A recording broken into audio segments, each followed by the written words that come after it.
Welcome to Make Your Mark podcast, where guests share their experiences, insights, and tactics to help you accelerate your business.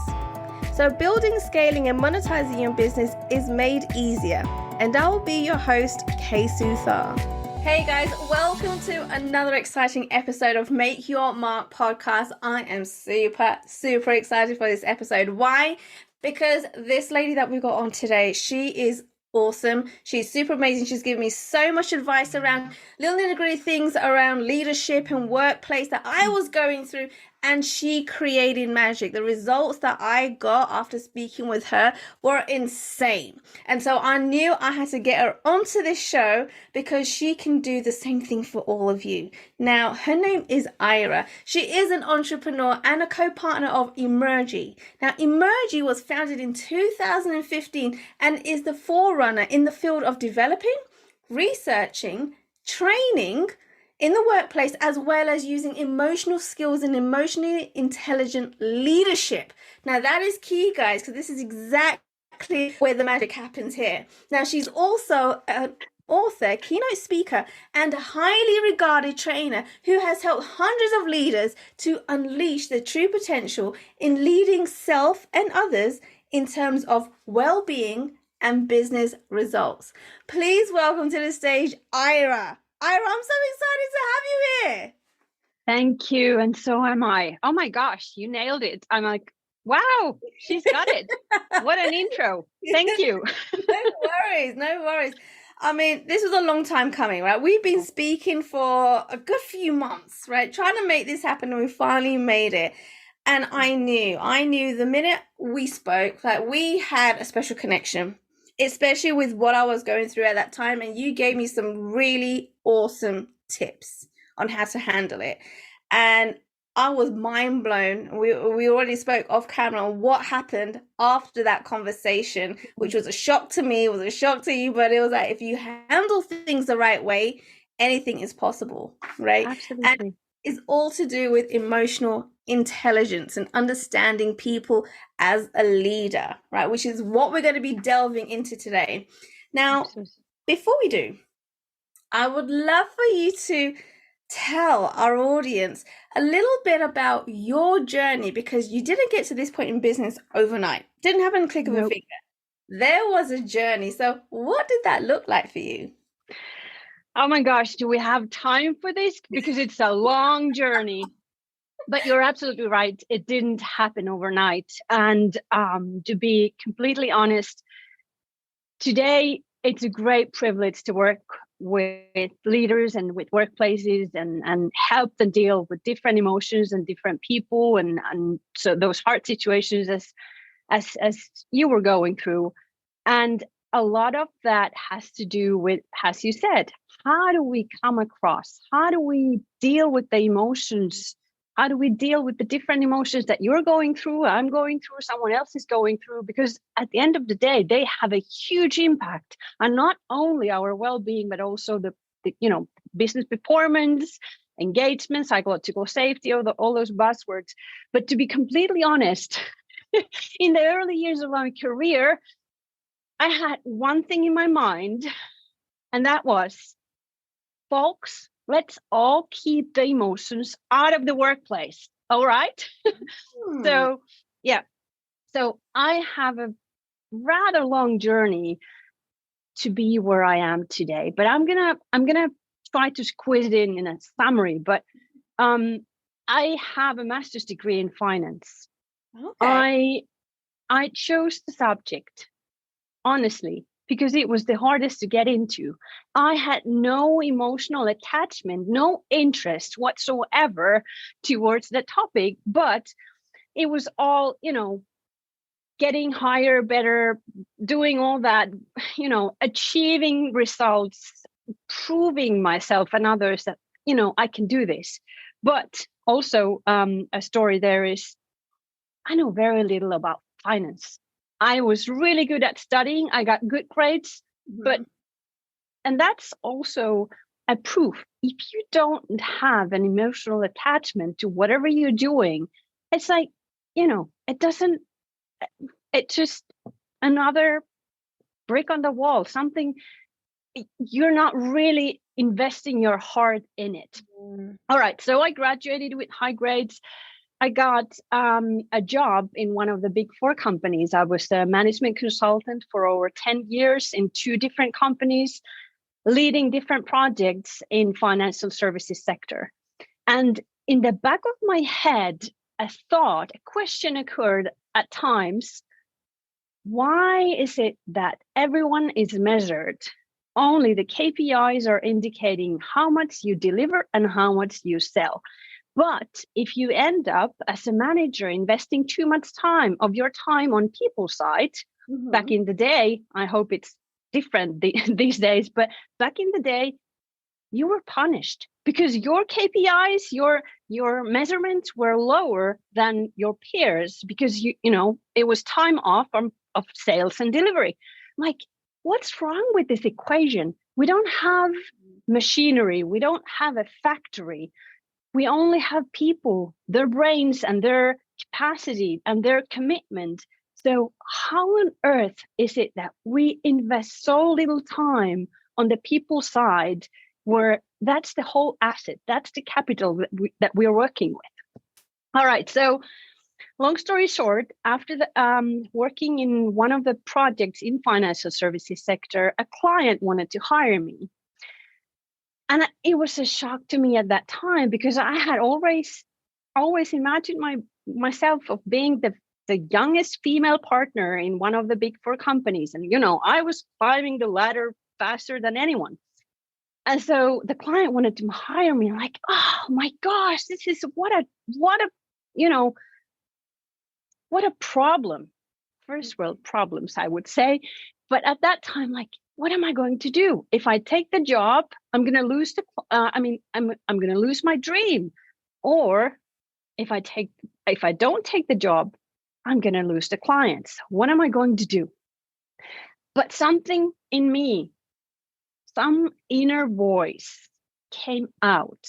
I remember the time when I realized that if I don't do this now, it might be that I can never do this again, because I was very good at putting down all my emotions, you know, having this mask, being like a robot, like a bulldozer, doing the projects on time and budget, achieving the results, but not feeling anything.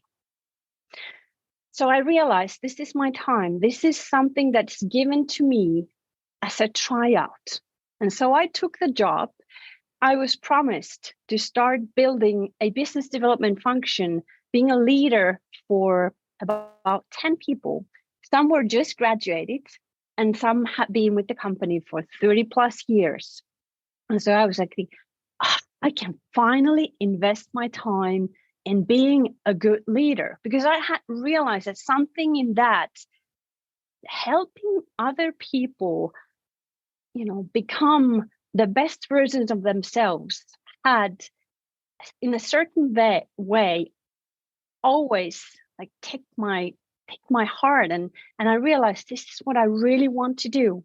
And I started doing that, and I was just amazed by the results that I was seeing with those, you know, people entering the work life and not having a lot of self-awareness or not a lot of self-regard, helping them, you know, trust in themselves, and then having them realize their passions in life and develop their careers. And also those who had been with the company for a long time, to be there, to show that I care, that I actually, I'm interested in you. I want to help you. How can I help you? Investing my time for them. And it was very simple. It's not rocket science, but I realized that that's what's needed in the business life. And I really enjoyed working in there. But then all of a sudden, I was offered this opportunity to take part in Emergy's leadership trainings. And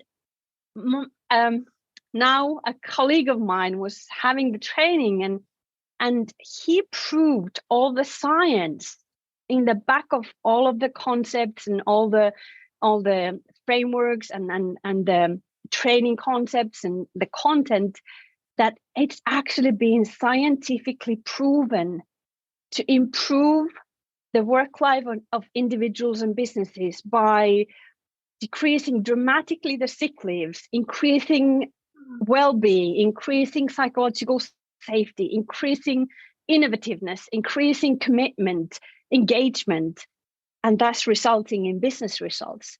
So the finance dude in me was all like, we will have an impact on the bottom line. So when I had the final session, it lasted for 6 months. After the final training session, I was driving home, and this, again, the inner voice came, and it was so strong, like, I have to do something. I have to follow this. And I picked up my phone, I called the guy, and I said, you know what, Jarkko, I still have one more thing to say to you. I'm going to work for you. I'm like, ooh. He goes, oh, whoa, what an idea. We don't have any job openings, but maybe you can become an entrepreneur. I'm like, oh, shoot, this is going to be the end, because I had just divorced. I was a single mom with 2 kids and a huge mortgage. I'm like, I can't quit my job. But then again, the inner voice, I'm like, this is so strong, the passion that I feel about this, to make work life better for people and businesses, to leave a footprint, to make an impact. So I quit my job. Wow. All friends and family were like, you are crazy. Yeah, no backup plan? No. Oh my goodness. Okay, wait. So I know the calling was so strong for you, right? But what made you feel like this is going to be okay to take this leap? Because there's so many people out there that feel so fearful of taking that jump. Of course, Emergy was an established business at the time. So I wasn't a lonely writer. I soon became a partner in a company that had clientele, was a great reputation, the forerunner in the field of this. So it wasn't that I was just jumping, to a fuzzy place, but it was an established business. And I had gotten to know this Jarkko, the founding partner, through the training, and in a way, I just trusted him, and I was able to participate in a couple trainings before I did my final decision. A couple trainings that we did together for a client, for leaders, and that was the final decision point for me to see the change happen in those leaders that we were training together. That convinced me so heavily that I did, and I haven't regretted a day after. It was over 5 years ago. Wow. Now you said so much there, and I want to go back a little bit. Okay, all right. You mentioned right at the beginning that the best way is to make sure there's no emotions in the workplace. Okay? But as human beings, we carry emotions with us everywhere we go. I know. And yet I still sometimes come across people who think the same. They believe in the same. And then, as you say, it is insane to think that we could somehow keep the emotions out of the workplace, because when people enter, emotions enter. We come with our emotional, whatever it is that we're going through. Mm-hmm. And the better we understand what's going on in me, so it all starts with self-awareness. I need to know what I'm bringing to this meeting, to this conversation that we're having today, and taking responsibility of that. That's the first step. Okay. So, but you're absolutely right. It's impossible to keep the emotions out of the workplace. And by the way, the previous research that we did with top universities, the final report that they had said this fundamental wisdom in when we talk about emotions and people at workplace is that emotions are not opposite to rational thinking, but they are actually a prerequisite for rational thinking to understand the impact of emotions, especially in stressful and tough situations. If we're ignorant to those, we will be like loose cannonballs, you know? So it's not either or. We have the emotions, and the rational mind are always there to be aware of both and utilize the power of those both elements. That's the clue. Yeah, no, I love that. I love that. Now, I know, and you know this too, right? It's easier than it sounds, right? Yes. Or should I say it the other way around? It's harder than it sounds. Let's put it this way. It's simple, but simple doesn't mean easy. Right. So, because as human beings, and you know this, we have certain habits, and it's really difficult to come out of these habits after so many years. And so, I guess, what are the first things that we need to do to prevent bringing, I guess, negative energy, negative emotion in a workplace, where it doesn't really deserve to be living there, right? when we talk and study about emotions, the first fact also is that we cannot choose what we feel. So if for example, I'm having a bad day, I'm going to the workplace, I'm trying to get rid of that, commuting to the workplace or entering a Zoom or Teams meeting, but it happens so that it doesn't disappear. So instead of putting on a fake smile, because people are really sensitive on whether we are honest and true. So even if I would say, you ask me, so how's it going? I'm like, fine, everything is fine. Your face ain't saying that. Exactly. So most probably you become skeptical, like, really? And so all the focus of that meeting, even though let's imagine we have a super important topic that we need to deal with, actually you start to pay attention to, so what's going on in the back of that? What's really going on in the back of that? So if that happens, my duty is to inform you, saying, you know what? I have to confess, I'm having a really crappy morning today. And I'm sensing that it's impacting my presence here. But I want you to know that I'm trying my best. But if I appear not the typical self that you're familiar with, just to let you know that I had just a horrible morning, but I'm trying to deal with it. So please, let's move on. Wouldn't that be helpful, instead of me trying to be all, no, nothing's wrong, I'm all good? Right. So being honest in a constructive way is something that we train and we talk a lot about. Wow. Because building authenticity and trust includes being a human being. You know, all of us have a bad day at some time.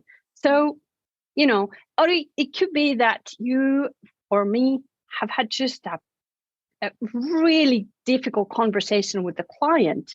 Mm-hmm. And we enter another meeting, but I realize that it's still impacting me. Mm-hmm. So it's my responsibility to let you know what's going on in me. It's not like I'm going to be bombarding you with, I just had this horrible client, blah, blah, blah, blah, blah. No, but to inform you about the situation where I am at, if there is a negative impact on our encounter and the quality of our encounter that I am having. I don't know if it makes sense. No, it does make sense, right? I mean, and that's the thing. It's so simple. What you're saying is so simple, but we all struggle kind of understanding that or dealing with it. Yeah. And I think being honest and being authentic and letting people know what's going on with you is so important for them to understand where you are right now, right? But I think there's so many of us, and I know I've done it, right? When you have a bad day, people can sense it. Yeah. You're not okay. But you say, oh yeah, I'm fine, because you either don't want to burden the other person, or you're thinking they don't want to hear my story, right? So therefore you just say, yeah, you're fine, even though you're not. And I think a lot of people do that.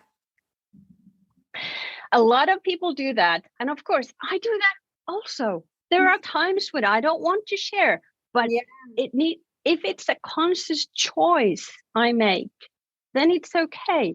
But let's imagine a meeting where there are 10 people attending, especially remotely, not seeing each other, like not being physically in the same location. And everyone goes, yeah, I'm fine. And then we start talking about a topic, but there's this awkward silence. No one says nothing. It's like, so what's going on? And that's one of the techniques of being emotionally intelligent, to talk about the awkward silence, talking about the phenomena that we're all experiencing, but rarely talking about. So, for example, I could say, I'm starting to feel a bit confused here. I thought that we were talking about an important topic that really everyone had an opinion for it. What is this silence telling us about? Would someone inform? What's the silence saying? What is the message that's bearing? Is it because it's not important? Is it because we don't have time for it, or something else? I remember back in the day when I had these project meetings, and a lot of time I was expecting very lively and vivid conversations about, making decisions. And all of a sudden it's like, no one is participating. Ooh. Everyone is dead silence. And I did that. I asked, so what's going on? I need to know. Is it because it's not of interest, or what's going on? And then trusting the silence is also one, because silence is awkward, right? Yes. So trusting the silence, keeping the mouth shut, and not, explaining or blah, blah, blah, just waiting. And every single time someone started to talk, for example, you know what? We've been so busy with other items that have critical deadlines on this project that I actually don't have any brain capacity to think about this topic right now. Oftentimes, they are very, very natural or very, acceptable things that are causing us to behave like that. But if it's said, or if it's left unspoken, we leave the meetings thinking, oh, what a crappy meeting, what happened there? And then it starts to deteriorate the emotional climate and the psychological safety and the atmosphere of trust. So having the courage, as you and I were talking about your situation, having the courage to do a self-disclosure, that's what we call it, selective self-disclosure, to start talking about, not blaming other people. So what's going on? Why are you silent? But talking about, I'm starting to feel confused. I'm curious, because I thought we were having a meaningful conversation, but all I hear is silence. And I would really want to know what's going on. I like that. See, the biggest thing that I'm hearing from you is really, we just got to ask the question, right? Stop getting in our own heads and assuming stuff. Yes, right? Yes, you got it absolutely right. Stop assuming, because that happens in an instant. It's an intuitive process. We start making all these judgment calls and assumptions, and worst of all, we start believing those stories that we tell ourselves. And oftentimes they lack reality. So you're absolutely right. Also, so I want to delve into a little bit more regards to leadership and having emotional as a leader, and why that's important in the workplace.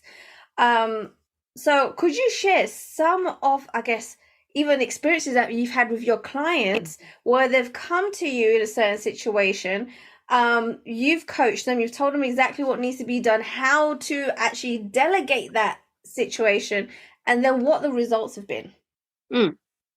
Absolutely. So I just came across, as you were explaining, an example. Again, this is an example of how simple these things are. But oftentimes, when we are highly educated, experienced leaders, we feel that it's so complicated and we don't even dare to try it out. But there was a leader who was attending our training program, and she had received feedback of quite low levels of engagement within her team. And she reported back to us saying, you know what? I can't even believe this is true. I was attending the program and I learned about being curious towards other people and not, people who have troubles or problems or worries or anxiety. They don't want first your advice, but actually what they need first is someone who takes them seriously and listens, pays attention, and really shows that I am interested in you. I want to understand. I want to help you. And that's what she started to do. Instead of, she is a subject matter expert. She knows everything of, everything that they do. She knows best. And what she has done in the past with good intentions is to offer advice right away, offer advice.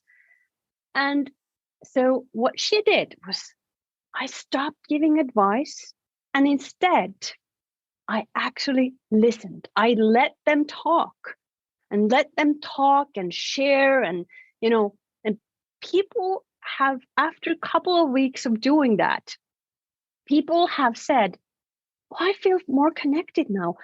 How is it that I feel like you're really empathetic towards me? Oh, you have helped me so much. And she's like, how is it possible? Because I always thought that my job is to give advice, to help them solve the problem. Yes, there's a time when that happens, but it's not in the first phase, because that's when you build trust. Well, that's when you have the person open up and really feel that you care, in order for them to really feel the actual problem and not just the surface. Okay. So that's one example. I like that. And as you said, they are very, I would say, some of them can be very sensitive topics, right? Yeah. Because I know what you helped me out with was very sensitive, which is why I don't want to divulge so much information.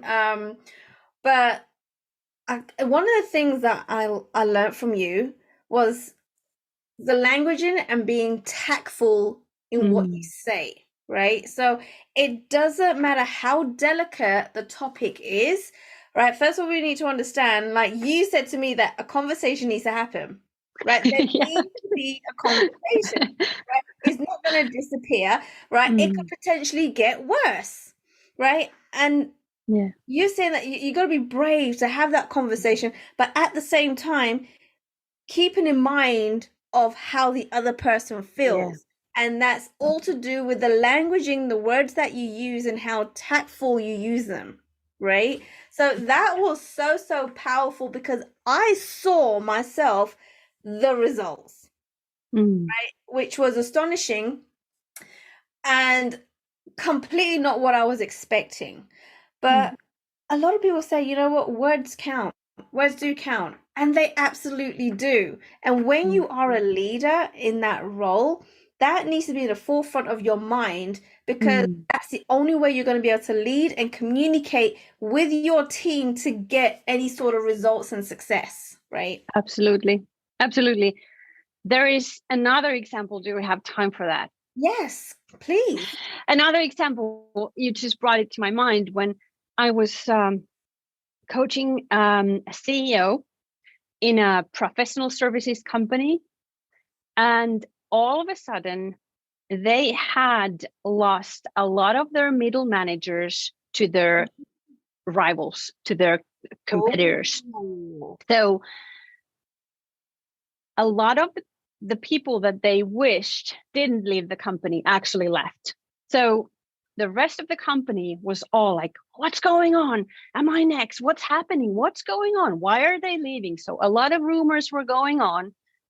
And he was preparing for a town hall, ready to address what's going on.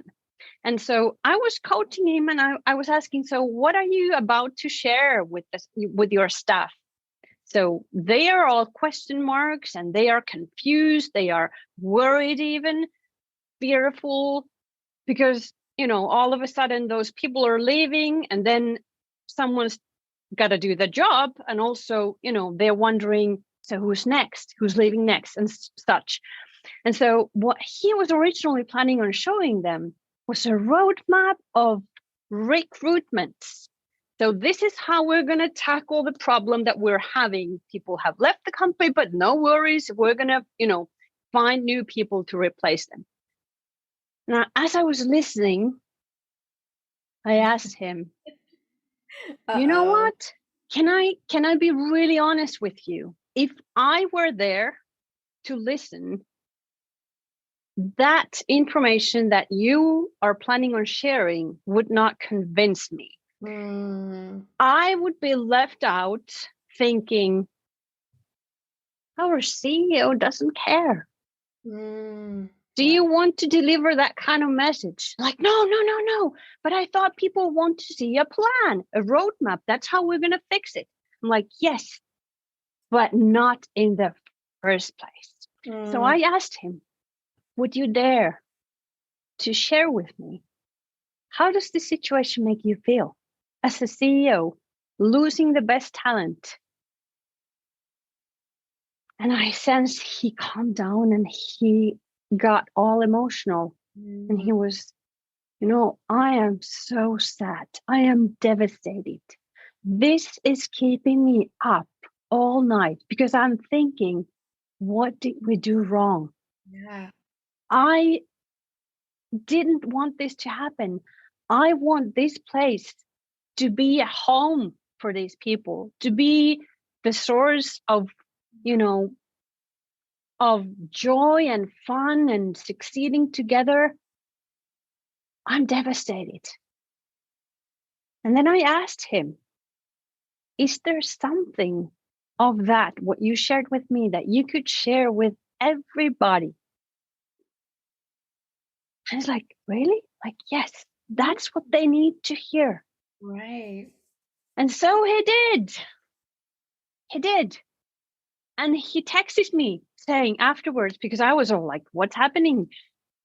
I was curious to know, how did it turn out? And he's saying, I've never received so much positive feedback from all across the company. And I said, well, there you go. That's what the people needed. They needed to see your human side in this.